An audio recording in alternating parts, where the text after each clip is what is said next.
All right, how's it going? Welcome back to another video here in the series on vector calculus. The last video was the first, official video for the course. And the first, overall big goal for what we want to accomplish in this video series is to say, how can we generalize certain concepts and certain ideas from single variable calculus? How do we expand those to higher dimensions?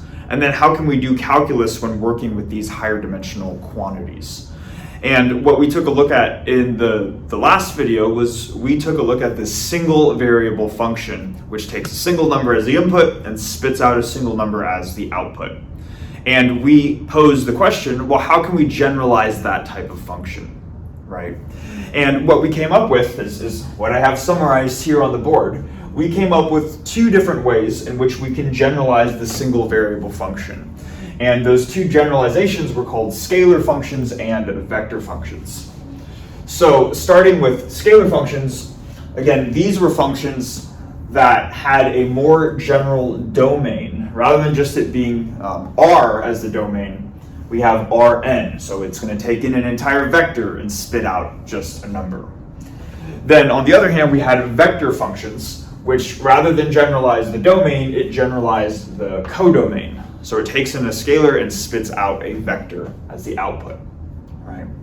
So we talked about how we can generalize the single variable function, and then we also talked about how we can perform calculus on these more general types of functions. And at least for the first video, that just meant saying, what does it mean to take a derivative of a scalar function or a vector function? And we started by talking about vector functions, and we started doing that because with vector functions, nothing necessarily changed going from the single variable function to the vector function when it comes to taking derivatives. It's just that we defined this sort of expression right here. We didn't write it as the limit of a difference quotient, but rather we said that this incremental change in f, which is expressed this way, can be equal to the derivative of f times some increment delta x plus some other term on the order of delta x, right? Where the way that we compute f prime of x is identical to how we would compute it in the single variable case. Then we moved on to scalar functions where things got a little bit different. The reason being because we cannot divide by vectors, right? So we said that a scalar function was considered differentiable if the incremental change in the scalar function, which can be written as this, is going to be equal to this quantity right here, where we have what's called the gradient of f, and we introduced the gradient, and that was in a dot product with delta x plus some incremental term on the order of delta x, okay? So that's what we talked about in the last video. Now, going forwards, meaning this video, what we're going to talk about is yet another way to generalize the single variable function.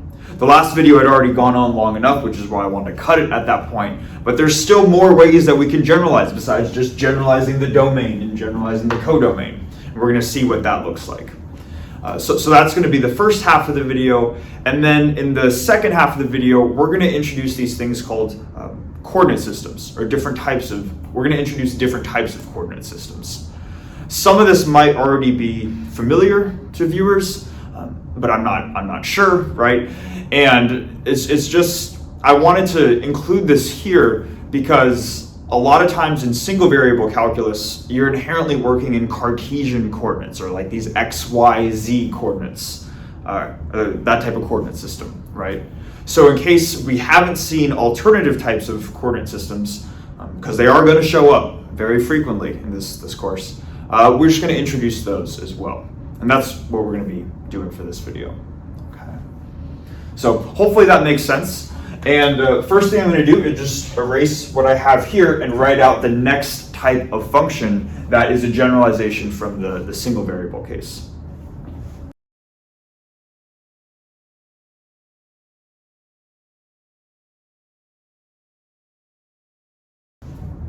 Okay, so we have the definition for this type of function called a vector field. So let's go through it together.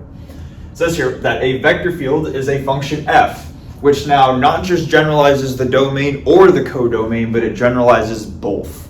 So now the domain is no longer just R, but it is Rn. And then the codomain is also generalized to Rm. And it's very possible that n and m could be equal. Like you could have a vector field from R3 to R3. It's kind of a common example that we'll see. But in the general case, they don't need to necessarily be the same. Right? The domain and the codomain can be different dimensional vector spaces. Okay, so it kind of seems like a natural extension, right? If you can generalize the domain and you can generalize the codomain, why not generalize both? And that's what we have right here. So I just want to quickly go through maybe a type of example to hopefully make this intuitive as to what type of objects we might see that are vector fields. And then we're going to go through what does it mean to differentiate a vector field. Okay. So what we talked about in the last video, I think, was we had like a little bug, right? And we were first asking where is the bug, and that could have been represented as a position vector function. And then we also asked how fast was the bug moving, and that was a velocity vector function. And if you remember, when we were talking about that vector function, we called the velocity vector function v, and it was a function that went from r to rn, right? Where the idea was that if you found, or I should say, the idea was that if you took an input scalar, meaning some specific time value, you could find the bug's velocity at that given time.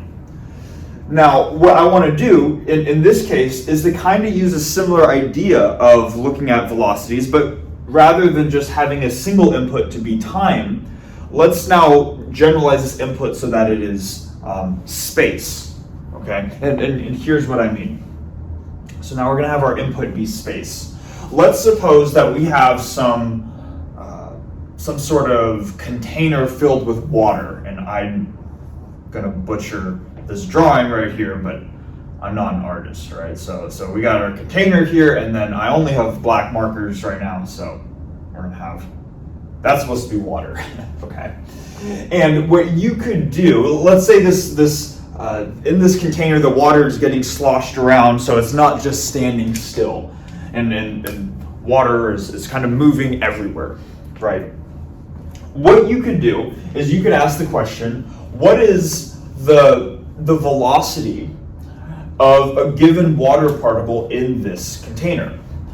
And the way that you would answer this question, potentially, at some point in time, the way that you would answer this question is you would say, okay, well, let me first find a location. Let me first find a water particle to track in the first place. And maybe we're going to track this one right here. Before we can ask what its velocity is, we need to know what particle we're talking about. So if we have a water particle right here, we can denote its position, the position of that water particle, with a vector quantity x. So that would be, let me now generalize this here. If now we're working with a vector field, we're going from Rn to Rm. Now our input to our velocity function that we're interested in is now a vector quantity. We're looking at the water particle at this position. So x would be a vector in Rn, the domain. Once you specify the water particle that you're interested in, once you specify the location, then you can apply this velocity function to it. And now you can say, all right, now that this is the particle I'm looking at, now I want to understand what its velocity is. And it's going to have a velocity in the x direction, the y direction, and the z direction. So because it's going to have a velocity in the x, y, and z direction, not only is the input a vector, but also the output. When you're asking what is its velocity, that will also be a vector. So looking at a velocity field of a fluid, that is an example of where we will see a vector field show up in physics. Some other examples that are more common, admittedly, but I've been trying to hold off on saying because maybe they're not as intuitive if we haven't heard of them before, is in the area of physics regarding the electromagnetic force, you can talk about an electric field and a magnetic field. Both electric and magnetic fields are types of vector fields, and those are very common instances where you are taking in a position vector and then you're outputting the electric field or the magnetic field at the location of that position vector. Okay. So, point of all of that is to say that whether you're looking at a velocity field, an electric field, a magnetic field, a gravitational field, vector fields show up quite often in physics. So that's hopefully gives some context as to where we'd see them. All right. Now, next question. We could say, all right, so we have this type of function called a vector field. How do we differentiate it? Okay. So I'm going to write out the criteria for what it means to differentiate a vector field, and then we're going to unpack that together.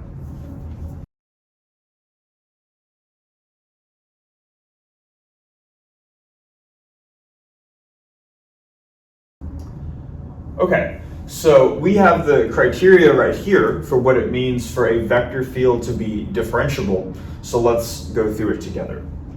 It says here that a vector field F is going to be differentiable if this equation is satisfied. And it kind of starts the same, at least, as the other differentiability criteria, where we start with, actually I'll come over here. We start with an incremental change in our vector field, delta F, and that's going to be equal to F evaluated at x plus an increment, delta x, minus F evaluated at x without an additional increment, right? So you have this difference right here, and what it's equal to is it's equal to some quantity m times delta x plus some other term on the order of delta x.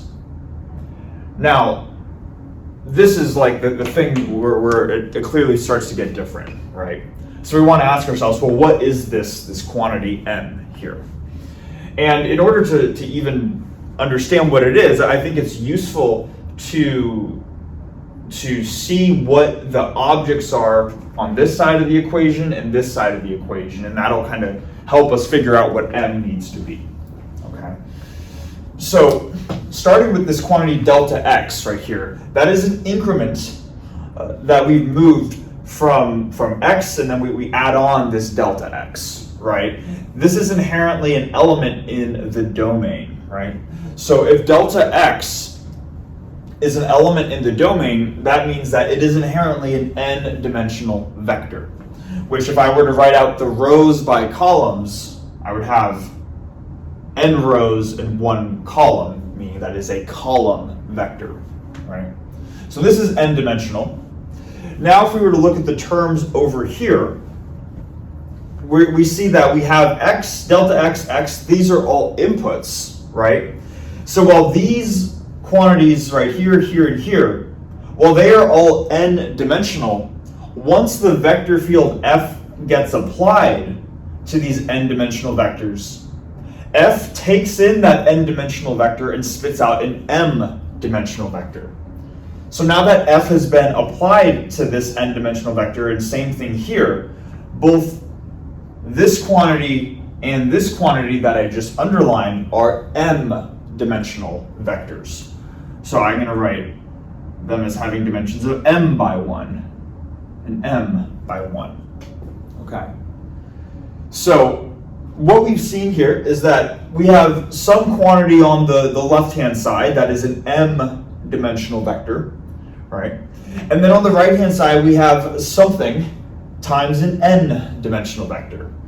So we can ask ourselves, what mathematical object do we need that can when multiplied by an n-dimensional vector, it gives us an m-dimensional vector. And we're going to be pulling from our knowledge of linear algebra here. And hopefully the thing that comes to mind is a matrix.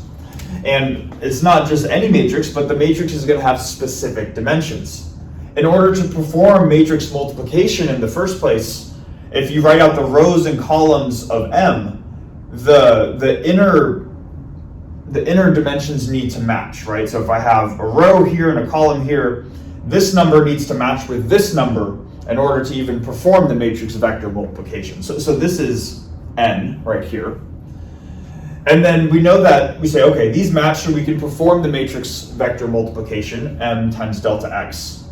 And then the output dimension of this product is just going to be the outer dimensions. So this times 1.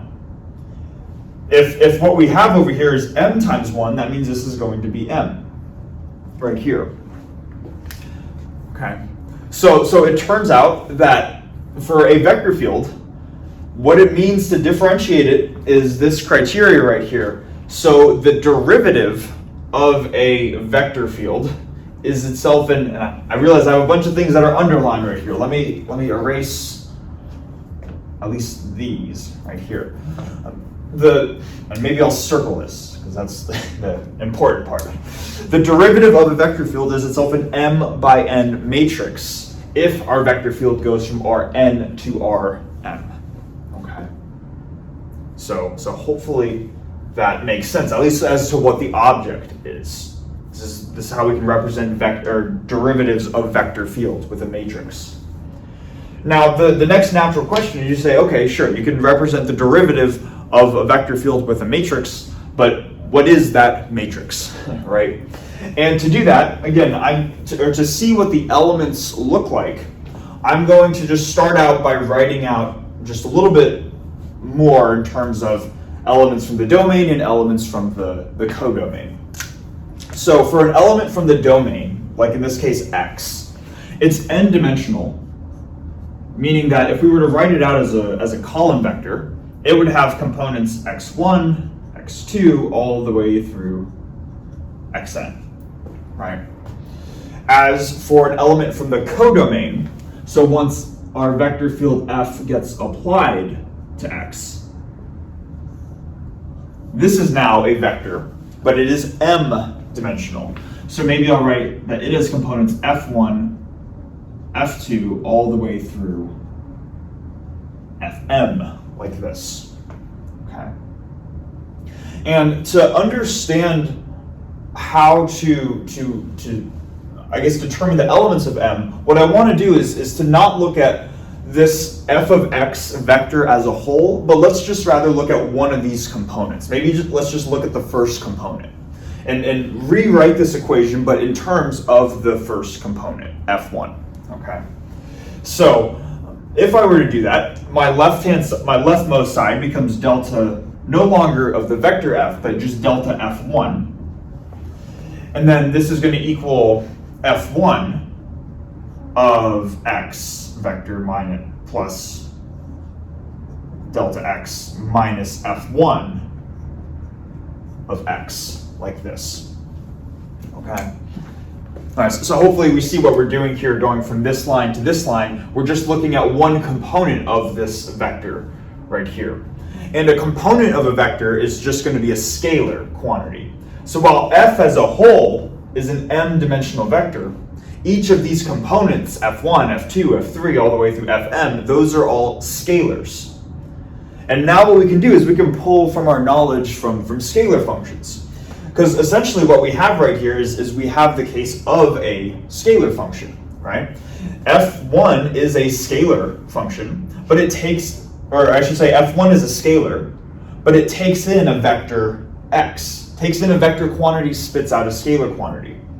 What we could do is we could say, where should I write this?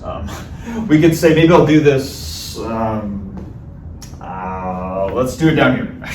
We'll say that f1 is a function that takes in a vector quantity, x, so it's going to take in a vector from Rn, and it's going to just spit out a scalar. Okay?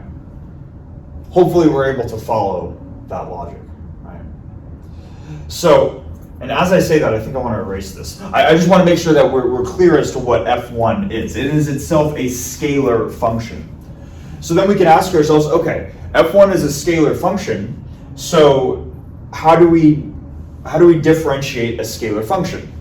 And we said that we differentiate a scalar function, or f1 is differentiable, if we can write this right-hand side like this. We can say that we take the gradient of f1, put it in a dot product with delta x, and then there's some order of delta x term on the end. Okay. Now, the next thing that we can do is we can say, okay, this is what it would mean for the first component of our vector field to be differentiable. Let's now rewrite this expression right here, this gradient of f1 in a dot product with delta x. So I'm gonna kind of zoom in on that term down here. So if we have the gradient of f1, and this is all going to tie together in a second, so just hang with me, okay? The gradient of f1 in a dot product with delta x. We know that the gradient can be expressed as follows. You take the partial derivative of your function, your scalar function, f1, and if I'm going to write this out in Einstein's summation notation, if I were to differentiate, or the way that I could write the gradient of f1 is I'm just differentiating it with respect to the ith coordinate, right? And then when I take a dot product with delta x, the way that we write that using Einstein's summation notation is that I just multiply that by the ith increment of delta x. And then the fact that there is repeated indices in I implies a summation, and we're summing over I, right? So this is how we can write out what it means for the first component of our vector field to be differentiable, is essentially this criteria right here. Okay. What I'd recommend doing is maybe pause the video if we're somewhat following and see if just the steps make sense up until this point. We want to ultimately, or again, our original goal was we were saying, okay, well, what are the elements of M, right? This derivative of a vector field. But let's just see if we can make sense of how we got to here first. If it was unclear, maybe go back and rewatch it or try to pull from some other resources. But make sure this part makes sense first. Okay. Now, assuming that it does, and I hope it does. Again, it's tough. I can't just answer questions when there's no audience. I'm doing this in front of a camera, right? But assuming that this makes sense, we could say, all right, this is what it means for f1 to be differentiable. If the overall vector field is differentiable, then what that means is that f1 needs to be differentiable, f2 needs to be differentiable, and every component of my vector field needs to be differentiable.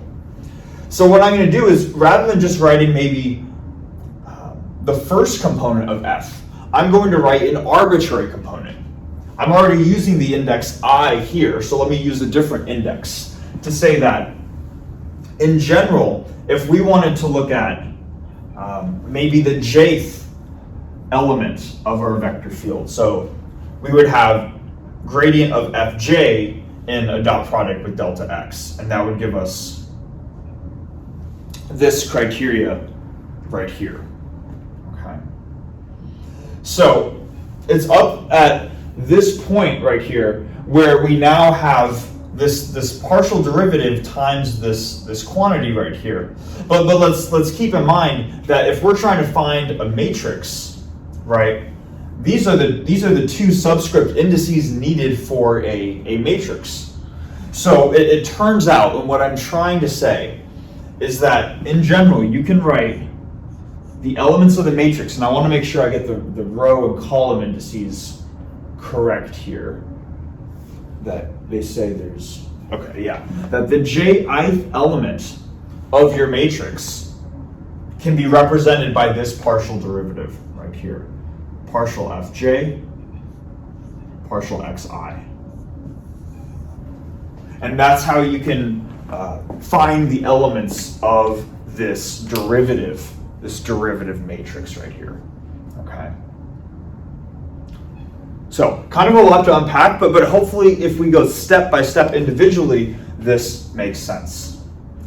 Now, what I'm going to say right here is something that is somewhat subtle, but it's still worth mentioning At the same time, if it doesn't quite make sense to us now, that's okay. What we're inherently doing here when we're computing this matrix is we're taking the partial derivative of the jth component of our vector field with respect to the ith coordinate. Okay? So if we're working in Cartesian coordinates, this would be either partial x or partial y or partial z. We are inherently referring to a coordinate system when we write out this equation.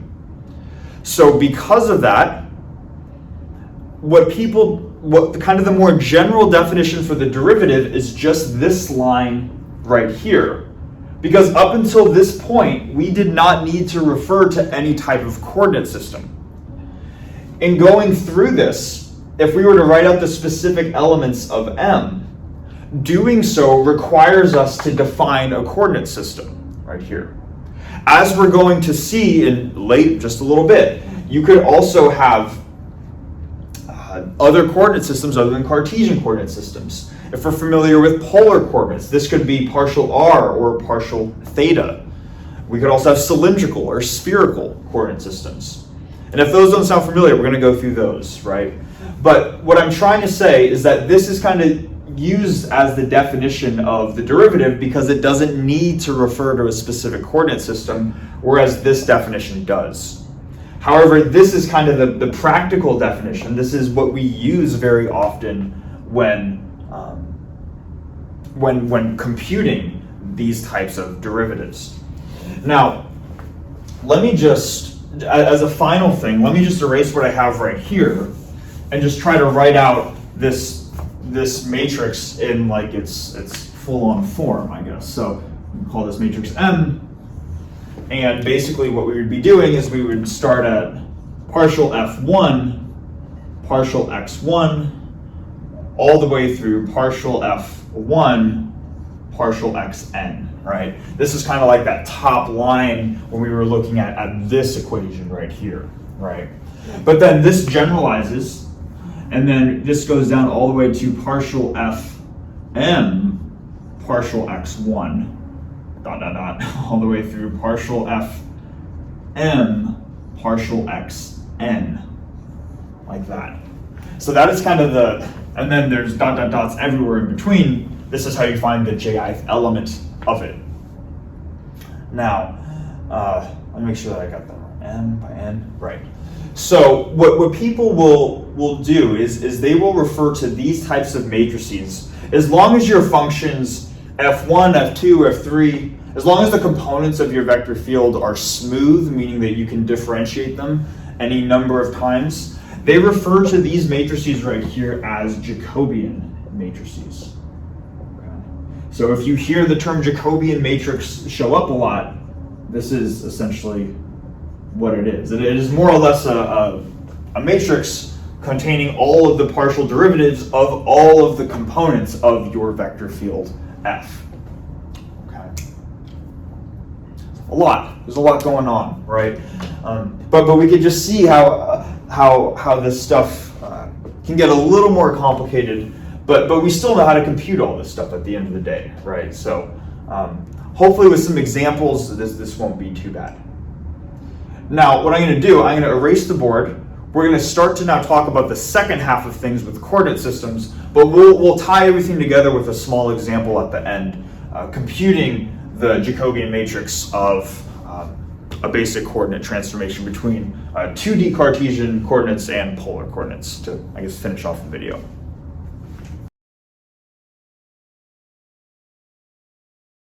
Okay, so the second half of this video is going to be talking about different types of coordinate systems. Coordinate systems other than the Cartesian coordinate system. The first type of coordinate system that we're going to be looking at is a coordinate system called polar coordinates. And I'm going to write that down right here. Polar, this marker's dying. Polar, oh, that's better. Polar coordinates. And polar coordinates is a way of re-parameterizing two-dimensional space, what we would normally consider the xy plane if we're working in Cartesian coordinates. Okay. So the first thing that I want to do is I just want to draw out a little scenario, how we could represent it in Cartesian coordinates, how we can represent it in this new coordinate system, polar coordinates, and then what's the relationship between the Cartesian and polar coordinate systems, okay? So to start off, let's pretend that this dot right here is the origin of the xy plane, or I should say, yeah, the origin. We can call it the xy plane, but it's the center of our 2D universe that we're going to be working in. And then here, if here's the origin, maybe here is a point that I might be interested in looking at. All right. The first thing that I want to do is to say, how could I describe this point in Cartesian coordinates? So we're going to write Cartesian coordinates. And this part should be familiar. You would just represent it as a point, x comma y, like this, where x is the horizontal distance from the origin, where to the right of the origin is positive, to the left of the origin is negative, and then y is the vertical component, right? Where above the origin is positive, below the origin is negative. So we would say this is x and this is y. That'd be the Cartesian picture. Now for the polar coordinate picture, they use a different set of two variables, where the first variable is called a radial variable, and you'll see it get described as the letter r or the Greek letter rho. I've seen different notations, but to be consistent with Dexter's notes, I'm going to write rho to be this radial coordinate. And then there's also an angular coordinate, which is either written as theta or phi, but as we'll see, I'm going to prefer to write as phi. Okay. But it doesn't matter what you call it, really. It's just a placeholder. So let's first try to understand what are these components rho and phi. So if rho is the radial coordinate, that is kind of what it's described as. It is the radial distance from the origin out to the point that you're interested in. So in this case, the distance from the origin to the point would be described by this line right here, and this distance would be denoted as rho. Now, one thing that I want to mention here is that if the point was all of a sudden down here, the distance, the rho, the radial coordinate, would be the distance from here to here, but distance itself is inherently a positive definite quantity. It can't be negative, I should say, right? Because in the Cartesian coordinate system, you could have a negative x and a negative y, but with the radial coordinate, you must have that rho is greater than or equal to 0. It's never going to be negative. So that's the radial coordinate. And then for the angular coordinate, that is simply going to be the angle that this line makes above the horizontal. So the horizontal line is this dotted one right here, this dashed one. So the angle from this horizontal line up to what rho is, that's what we're going to call phi. Okay. And you can imagine that this angle could keep on rotating until it gets back to the starting point. And when it makes that full rotation, that would be a circle. And a full circle is 2 pi radians. So we would say that our angular coordinate phi is restricted to be in a 2 pi interval. It goes from 0 to 2 pi. Okay? So this is an alternative way to describe two-dimensional space. Now, before we move on to anything else, I think a question somebody might have is, well, why do this, right? Why, like, sure, you can parameterize 2D space in terms of rho and phi, but why is x, y not good enough? And there's nothing wrong with x, y, but it's just that certain coordinate systems become more useful depending on the type of problem that you're solving.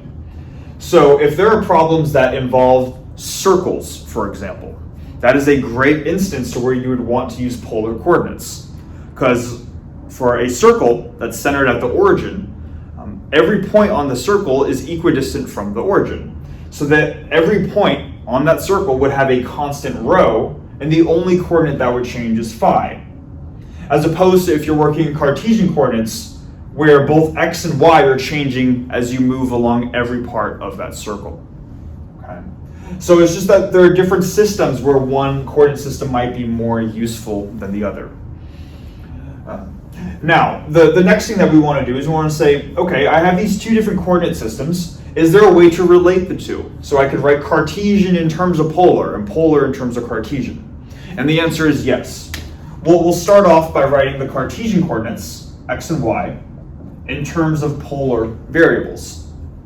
And doing this really isn't that hard. It's just some basic trigonometry. Basically, if you're given, this almost makes a right triangle, right? If I draw this little guy. And we're given a hypotenuse and an angle, and we're asked to find this component. That would just be rho times cosine phi. And then for y, it would just be rho times sine phi. Right? So that's how we can write the Cartesian coordinates in terms of the polar coordinates. And then we can also invert it as well. We can write the polar coordinates in terms of the Cartesian coordinates. Starting with rho, this is just like the hypotenuse of the triangle. So that would just be the square root of x squared plus y squared. And then for phi, we know that the tangent of phi is opposite divided by adjacent, right? So tan of phi is y over x. So if we were to isolate for phi, we would get tan inverse of y over x. Okay. So we have this new coordinate system, and we have a way of relating the two coordinate systems between each other. Right? Now, the next thing that I want to do is to start talking about, because this is a course on vector calculus, I want to start bringing vectors into the picture. Okay. So now let's say that this line that I drew right here, let's suppose that that's actually a position vector. So it's an arrow in space denoted by r. We could ask ourselves, in the Cartesian coordinate system, how would we describe this position vector r? So maybe let's have a little break thing, and now we're working with vectors.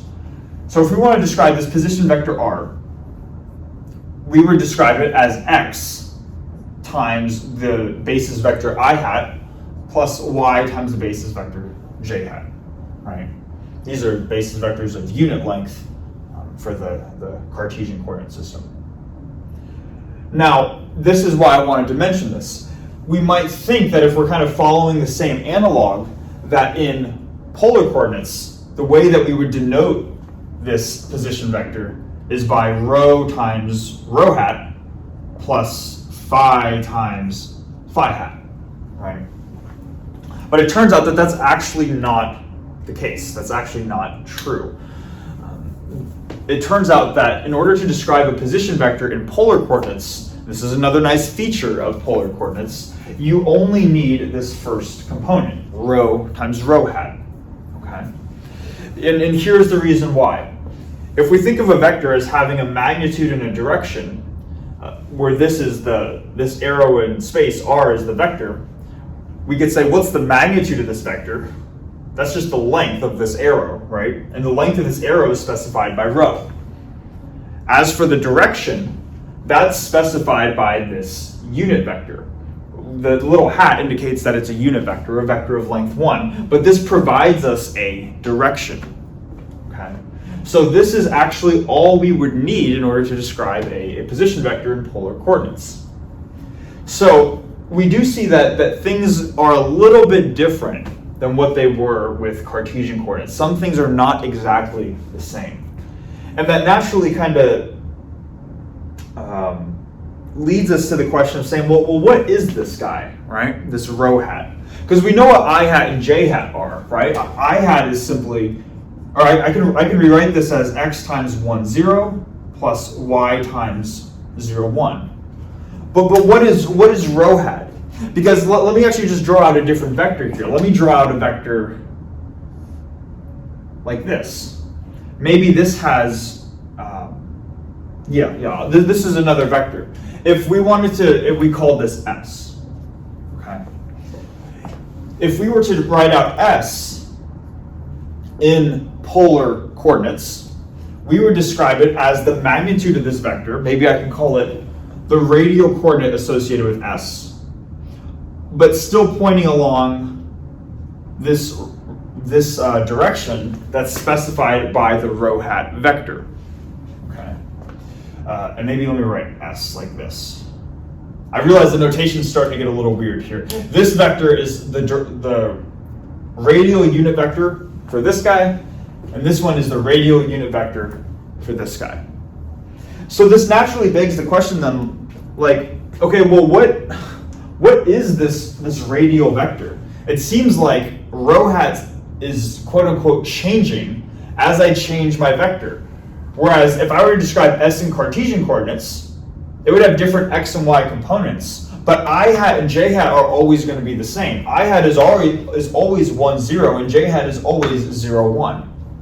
So what's going on with these polar basis vectors? How can we understand this, right? And this is where I want to really take things, and this is what we're going to be doing for the majority of the rest of the video. The way that we can think about Cartesian basis vectors is they describe, well, first they're these unit vectors. They are vectors of length 1, but they are pointing along a direction of changing, that changes, how do I say this? It points in the direction where either x changes or y changes, okay? I hat points in the direction of changing x. J hat points in the direction of changing y. So what we can think about for polar coordinates is that rho hat points in the direction of changing rho, changing radius, and phi hat, it does exist. Just because I erase it doesn't mean it doesn't exist. But phi hat points in the direction of changing phi, changing angle. Okay? And that's the consistency from the Cartesian basis vectors to the polar basis vectors. So we can say, okay, sure, it points in the direction that changes whatever variable we're working with, but how do we actually compute this? How do we compute this rho hat and the phi hat vector, right? That'll be the next step. And in order to do that, we can actually just start with our, we can start with the standard position vector in Cartesian coordinates. Okay. And what I wanted to mention too is that what we're about to do, this will work when going from Cartesian coordinates to any coordinate system. If we want to find the basis vectors in any other coordinate system, not just polar coordinate system, the polar coordinate system, although it will work in this case. So we're going to start with this, and the first step to finding our rho hat, our mystery rho hat vector and our mystery phi hat vector, is we're going to rewrite this position vector such that the coordinates themselves are in polar coordinates. And that's why we have these relationships right here. So rather than writing r as x times I hat plus y times j hat, we're going to write it as rho cosine phi I hat plus rho sine phi j hat. And then if you're working in any other coordinate system, you would just write x, y, and maybe if you have z in terms of whatever your given variables are. Okay.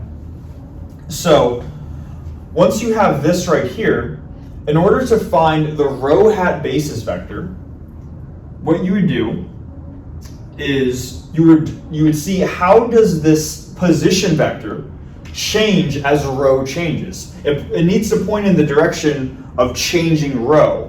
So what we can do is we can write this position vector here as partial, or I should say the change in the position vector divided by, or I should say the change in the position vector with respect to rho. Hopefully that makes sense, right? The rho basis vector is a change in the position vector with respect to rho. And if we were to just write this out, this would be differentiating this term, which is cosine phi in the I hat direction, plus sine phi in the j hat direction. So this is in fact what rho hat would be. And hopefully now it makes sense that when we had r and we had s, that rho hat was pointing in this direction for r and this direction for s. because we can see here that when we actually write out what rho hat is, rho hat depends on the angle. It depends on phi. And because this position vector r and this position vector s have different angles, rho hat is actually going to change when we have a different vector in question. Okay. So it's a little bit, it's interesting. It's a little bit different than Cartesian coordinates, but the system still works. Okay. Now, I have a hat here to denote that it is a unit vector. It has a length of 1. So what you could do is you could just find the length of this vector by taking this component squared plus this component squared, and then taking the square root, right? You would get cosine squared phi plus sine squared phi. It's already which is 1. So this is already in unit vector form. Okay, so that's how we find the rho hat basis vector. Now let's just find the phi hat basis vector, one that we erased before. The way that we would do this is we would say, okay, well, what is the change in the position vector as I change my angle? All right. And now, just looking at this expression that we have right here for r, we can do that. We can differentiate this. So this becomes negative rho sine phi hat, negative rho sine phi times I hat plus rho cosine phi times j hat. All right. Now, again, this is just taking the partial derivative of your position vector with respect to the angle, but you want to make sure that it's unit length, right? So how would you find the magnitude of this vector? Same idea, right? You square this component, which is rho squared sine squared phi, plus rho squared cosine squared phi, would give you just rho squared, and then you square root it. So the magnitude of this vector is rho, so you need to divide by its magnitude in order for it to have a length of 1. So if we start with this, and then we divide by its magnitude, that would be just dividing by rho into each of these terms, leaving us with minus sine phi I hat plus cosine phi j hat. Okay. And this is the process that we would go about for finding our rho hat and phi hat basis vectors. Again, notice that they both depend on what our inherent angle is. So as we have different position vectors, these vectors will actually change, which is a little bit different from I hat and j hat, which will always stay the same. And that just has to do with how these things are inherently defined. Okay. So, kind of cool, right? What I'm going to do next is, I guess, erase the board. This is all for Cartesian coordinates. And then I'm going to, or I should say for polar coordinates, the next coordinate system we're going to look at is cylindrical coordinates. And I'm going to go through it a little bit quicker too. I was trying to be thorough in the beginning, but we'll go through the next couple faster.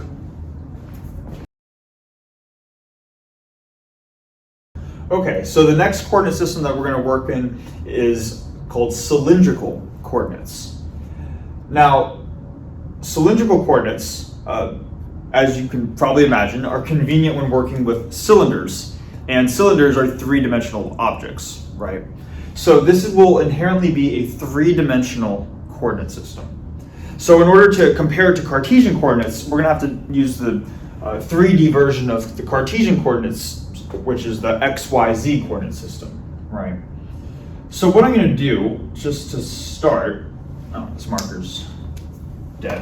What I'm going to do to start is to just draw same thing as we had before, kind of a similar type of analog, or as best as I can. This would be the origin right here, and this would be the point that we're interested in. If we're working in Cartesian coordinates, but now in 3D, then this is what we would have. We would have coordinates x, comma y, comma z.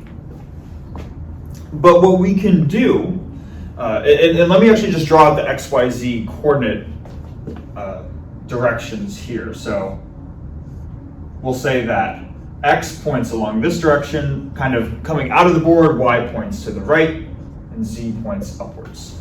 Okay, that's going to be kind of our base model. And what we're going to do now is to imagine this point as kind of on the edge of a cylinder. And here's what I mean. I'm going to do my best to draw this. So this will be the base of the cylinder, and then we're going to go up a certain distance. And I realize that I'm kind of making this a little slanted. Okay, all right, it's not going to be perfect, but hopefully you can see the idea, right? So now this is the origin and this is our point. And if we think of a cylinder like this, then we can use a certain set of coordinates to describe what's going on here. So what's nice about just having talked about polar coordinates is we just talked about a coordinate system that was really useful with circles. And the base of a cylinder is a circle, right? So what we're going to see here in cylindrical coordinates is we're going to try to make use of what we know about polar coordinates, okay? Now with polar coordinates, the two coordinates were rho and phi, where rho represented the distance from the origin to any point of interest. But there was one sort of implicit assumption that we made there. In polar coordinates, we were inherently working with two dimensions, or we were inherently working in two-dimensional space. So the distance that we were pointing to, the distance from the origin to whatever point of interest was, it was a 2D distance. So we want to keep that in mind when defining our cylindrical coordinates. We have a circle right here. So what we're going to do is we're going to define a radial coordinate, but it's not going to be the radial distance from the origin to the point. It's going to be the distance from the origin to the point, but we have to stay along the base of the circle, or of the cylinder, I should say. So if the point's out here, maybe I'll try to do this slightly off angle, but here, let's do this. If the point's out here, then maybe this is the distance from the origin to where that point would be, but we have to stay on the circle. We're not allowed to go above the circle. We're going to call this r instead of rho. The reason why we're calling this r instead of rho is because we denoted rho to be the variable from the origin to the point. But we can see r is not the origin to the point, it's the origin out to where the point would be if it didn't have a z component, right? If it wasn't elevated up on the cylinder. So r is going to be this coordinate. If this is the, let's see here, denoted that as x. What I probably should do, let me just rearrange this slightly so I can make this. This is going to be x and this is going to be y. Y is pointing out of the board. Okay. So that way this is the x direction, this is the y direction. So then we can see that the angle phi is still defined the same. So we have r, we have phi as the first two coordinates, and that would define any point on the base of the cylinder, or that would define the position of any point on the base of the cylinder. Then once we've defined our position on the base of the cylinder, then we just go up a certain height, z. And we would have z as our third coordinate, which is the same z as what we have right here. Okay. So this is what cylindrical coordinates would be. Then, the next natural step is to say, okay, well, what is the relationship between the Cartesian and cylindrical coordinates? Let's maybe write that out right now. So we would say that x in Cartesian coordinates, that would just be we're going to use the analog of polar coordinates. So that's going to be rho cosine phi. Kind of like what we had with polar coordinates, right? Then for y, same idea. We're going to have r sine phi. And then what's nice about cylindrical coordinates is that the z coordinates are the same. So the z coordinate from the Cartesian coordinate system is just the same thing as the z coordinate from the cylindrical coordinate system. So it's the same. It's a nice little extension, if you will, from polar coordinates. So this would be the how we could transform coordinates, and then we could perform the same inverse transformation like what we had with the polar coordinate case. And then the last thing that we would go about doing, like what we did with polar coordinates, was how do we define the basis vectors for cylindrical coordinates? And that would be I'm not going to go through that process. I'll let you guys go through it. I'll just speed through it and write out the answers down here. But the process would be, you would define your position vector in Cartesian coordinates, which in this case is x times I hat plus y times j hat plus z times k hat. Now that we're in 3 dimensions rather than 2. Then substitute in x, y, and z in for these substitutions right here. And then differentiate this vector with respect to r, phi, and z. And that would give you expressions for e sub r, your e sub r basis vector, or your r hat basis vector. That would give you expressions for your phi hat as well as your z hat basis vector. I'm just going to write these out and then we'll explain it a little bit.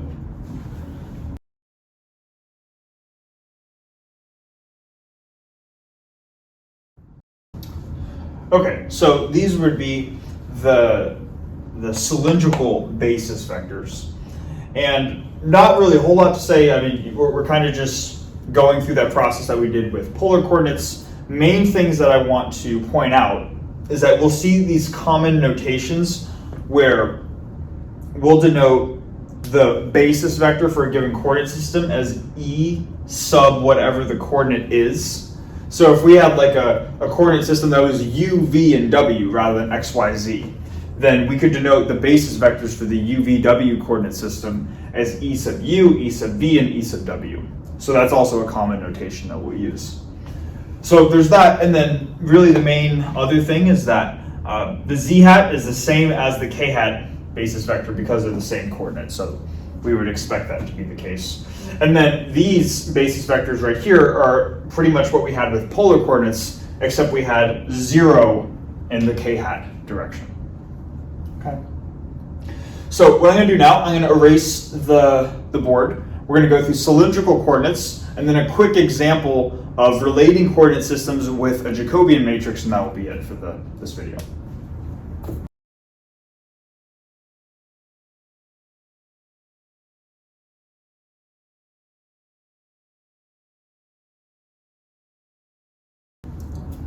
All right, so the final coordinate system that we're going to look at, and really the main ones that we're going to see that aren't Cartesian are going to be polar, cylindrical, and spherical. So this is covering most of what we're going to need for this course, at least. So in spherical coordinates, and I already drew it out, is you're going to have one variable, which is rho, and this now again is from the origin, which is the center of the sphere, to anywhere on to anywhere within the sphere that you're looking at.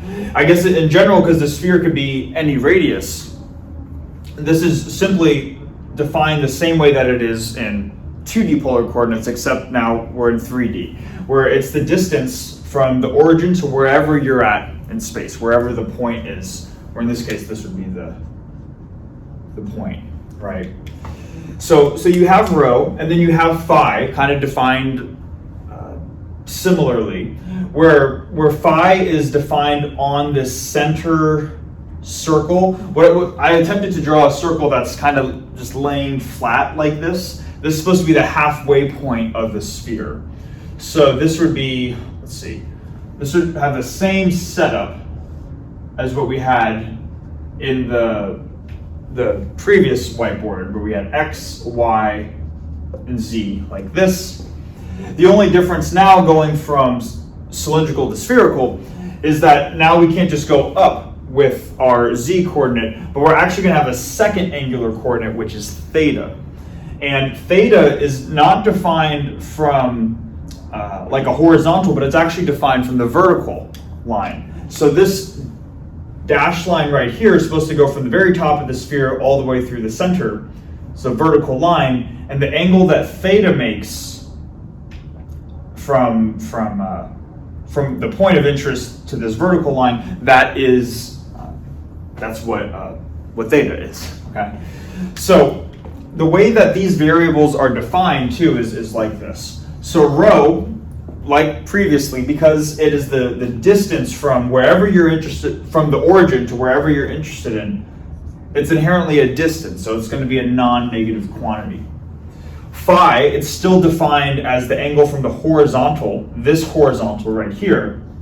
So going around the full circle is in between 0 and 2 pi. So we'd say that phi is in between 0 and 2 pi.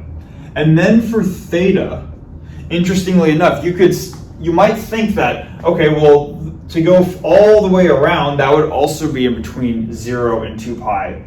But it turns out that you will be able to traverse the entire sphere just going from 0. This is theta equals 0, going straight up. Theta equals pi over 2 at the center plane, and then theta equals pi at the bottom. So theta actually just goes from 0 to pi. And then when we go through problems where we actually integrate things, I think it will kind of make more sense. But if this is slightly confusing, the short, compact explanation for it is that once you have rho and once you have phi, let's say you're integrating and you've integrated over rho and you've integrated over phi. Up until that point, you've more or less defined a circle. Like, let's just say that this is like the circle right here.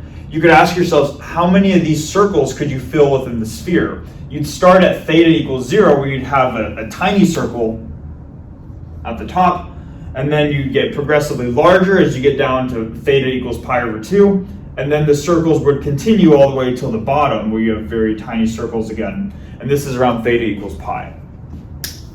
Point is that the theta ranges between 0 and pi. Okay.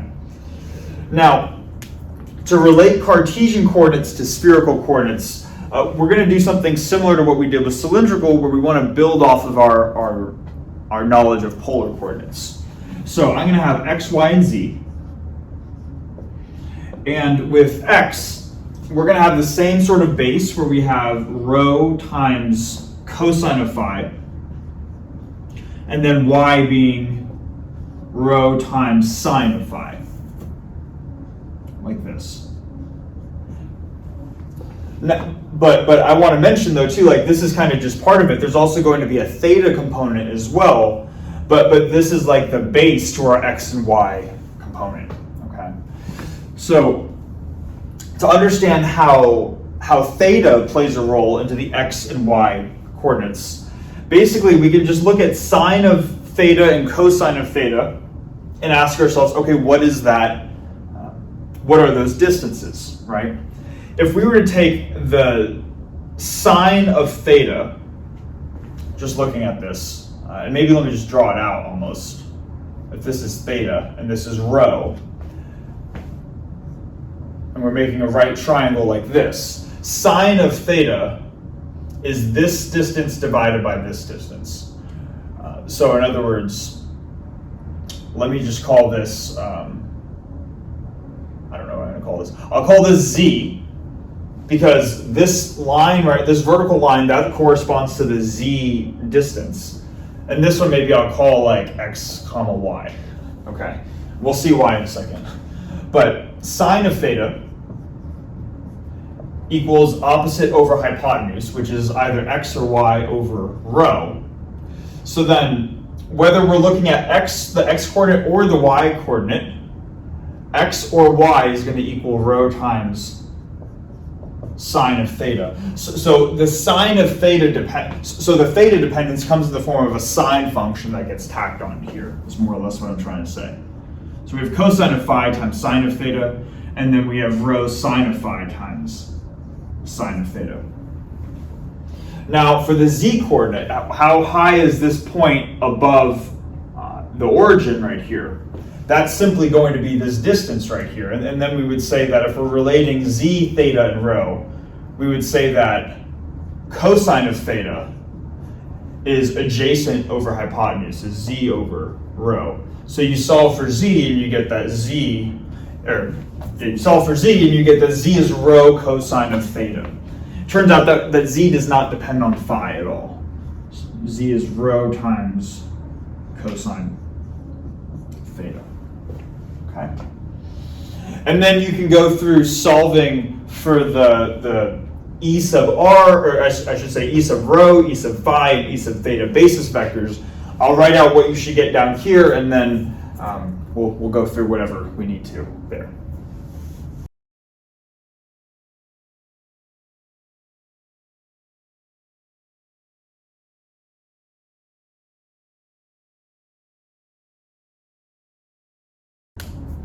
All right, so these are the basis vectors that you would get if you went about same idea, taking your standard position vector in Cartesian coordinates, r equals xi hat plus yj hat plus zk hat.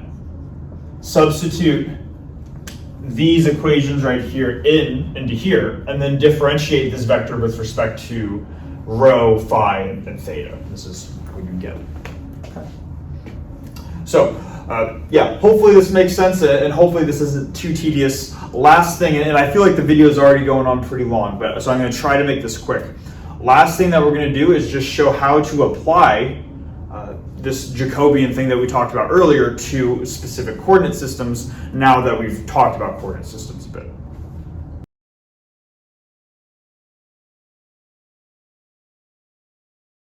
Okay, just to finish off the video, kind of to tie things together a little bit, some vector fields get used as a means of changing coordinate systems. And that's kind of what we have right here. We have a vector field f, which is a function of rho and phi, convenient ones from polar coordinates, and it is conveniently equal to rho cosine phi I hat plus rho sine phi j hat. So we're just going to compute the Jacobian matrix for this vector field. So the Jacobian matrix, M, is going, sometimes, by the way, like I use M in the general case for a general matrix, but oftentimes you see the Jacobian matrix denoted with the letter J as well. So maybe I'll just write the letter J. So J is simply going to be an n by m matrix, depending on the number of inputs, or the number of dimensions in your input, and the same with your output. Because it has two inputs, and it has, or I should say the input is two-dimensional, rho and phi, and the output is also two-dimensional, I hat and j hat. It is going to be a case where n is 2 and m is also 2. So we would have partial f1, the first component of this, with respect to rho, partial f2 with respect to rho, and then partial f1 with respect to phi, partial f2 with respect to phi. Okay? So this is how you would just set up where the Jacobian matrix, where f1 and f2 are these components, is this term and this term respectively. So it's just a matter of plugging in and simplifying at this point, but this would be how we would generalize the derivative for this type of function. So the derivative of f1, the derivative of this component with respect to rho, is cosine phi. Derivative of the second component with respect to rho is sine phi. And then the derivative of the first one with respect to phi is negative rho sine phi. And then the derivative of this term with respect to phi is rho cosine phi. All right. So this would be the Jacobian matrix for that specific vector field. One more thing that I want to do, and I'm sure this video is going on for a while, but I can feel it at least. But one more thing that I'd like to do is just, let's take the determinant now of this quantity. This won't make any sense at this point, but at a later point, I want us to be able to,